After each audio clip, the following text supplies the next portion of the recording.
All right, ready to dive into this whole AI and trust thing. Let's do it. Today, we're taking a deep dive into Professor Toby Walsh's In AI We Trust. Yeah, good one. And, it feels especially relevant given, well, everything going on. I mean, how tech's changing, how we see the world, each other. Absolutely. And we're not just talking about some random academic here. Yeah. This is Toby Walsh, a leading voice in AI ethics. Right. He knows his stuff, like literally wrote a book on it. Didn't he also get himself banned from Russia? Yeah, for calling out those autonomous weapons, remember? So yeah, when Professor Walsh talks about trust, we listen up. For sure. And he starts off with this, well, it's an interesting observation about Hollywood, how they always make AI out to be this big existential threat, robots taking over, that kind of thing. Yeah, the Terminator, right. AGL 9000, the whole shebang. Exactly. But why are we so obsessed with killer robots, you think? It's like a go-to movie plot. Well, I mean, it taps into a primal fear, doesn't it? This idea that we might create something even more powerful than us, something that could decide we're not needed anymore. Okay, yeah, that's pretty dark. But you see, what Professor Walsh is saying is, the real danger isn't some super intelligent AI just deciding to turn on us. It's way more subtle than that. It's this erosion of trust. Trust in the systems that hold everything together, like society itself. Whoa, okay, so not AI wanting to kill us, but making us not trust anything. Exactly. Even ourselves. Especially ourselves. It's about how all these technologies, the ones that seem harmless, even helpful, like your algorithms, those platforms everyone's glued to, they're quietly changing everything. The information we see, how we interact, even what we believe is real. And suddenly, it's hard to know what's true, who to trust. It's like a slow burn thriller then, where the enemy isn't this one big bad villain, but all these little things, all connected. That's a great way to put it. Professor Walsh lays out these 7 key tech trends. He calls them technological drivers. And honestly, they're everywhere, hiding in plain sight. 7, okay. You're going to have to break those down for me. Hit me with number 1. Let's start with the unavoidable one. Right. Social media. And Professor Walsh points out the irony. It's in the name, right? Social. But has it really made us more social? That's what they say, connecting people. But half the time, I feel like I'm shouting into the void. And that's the issue. Social media, for all its promises of bringing us together, it's actually a huge driver of fragmentation. We end up distrusting each other even more. Think about it. The average person is checking their phone, every 8 minutes?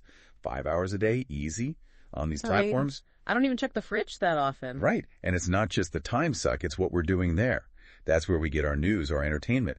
Heck, our whole social life is there now. Professor Walsh even says Facebook's basically the biggest news organization on the planet now, which, I don't know about you, but that's kind of scary. Getting my news from the same place I argue with strangers about cat videos. Yeah. A little terrifying. And here's the thing.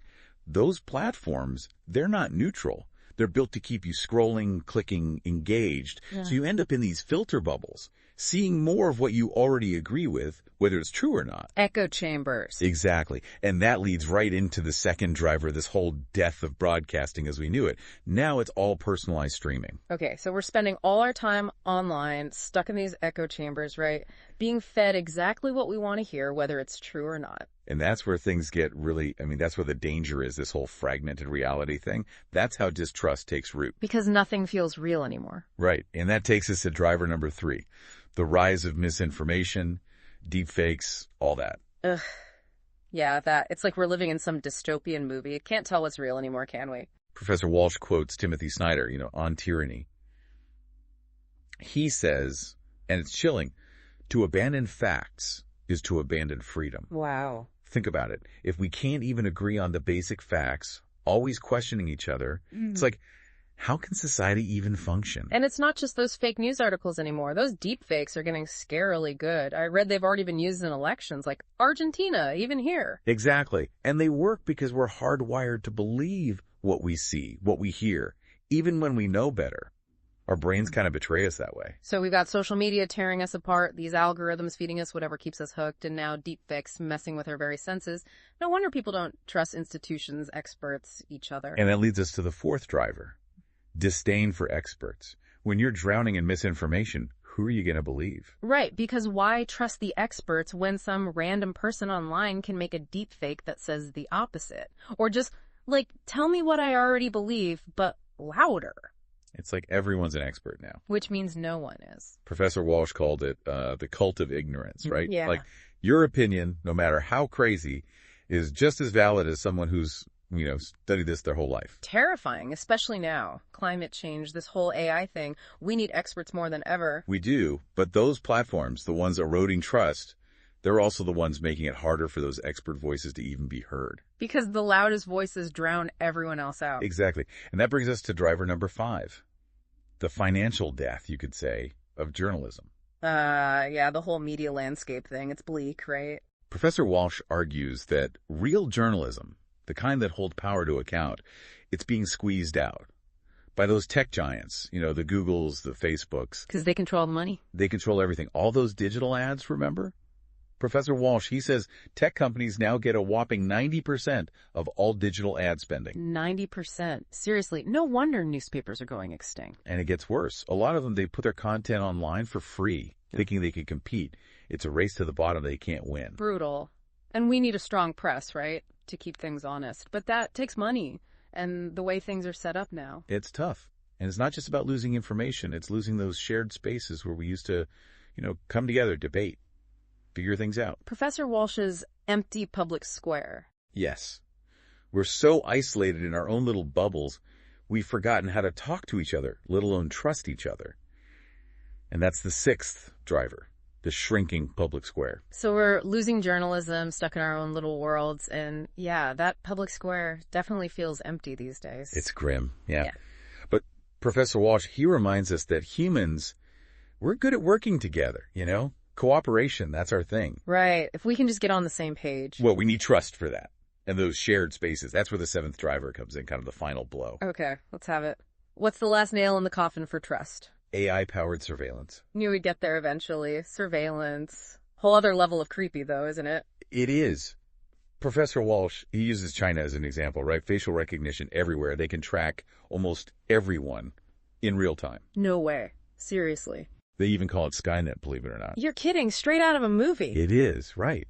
And it shows what happens when tech is used not to, help people, but to control them. And it's not just governments doing it. Think about all the data we just hand over to companies. Every click, every search.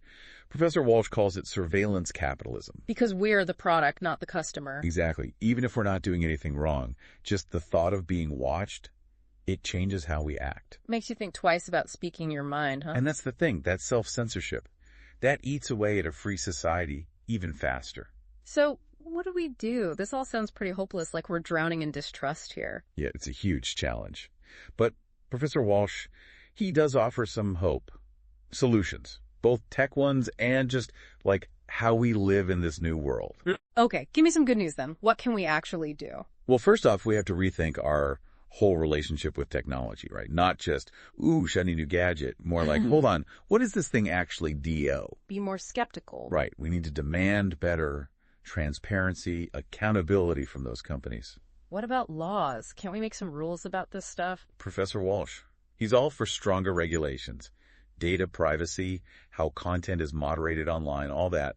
Treat those social media platforms more like publishers. They have to be responsible for what's on there. No more hiding behind the, we're just a platform excuse. Exactly. Yeah. He also talks about raising the age of consent for social media, just like alcohol, tobacco. Those platforms are designed to be addictive, right? Interesting. I mean, we don't give kids cigarettes and car keys, so.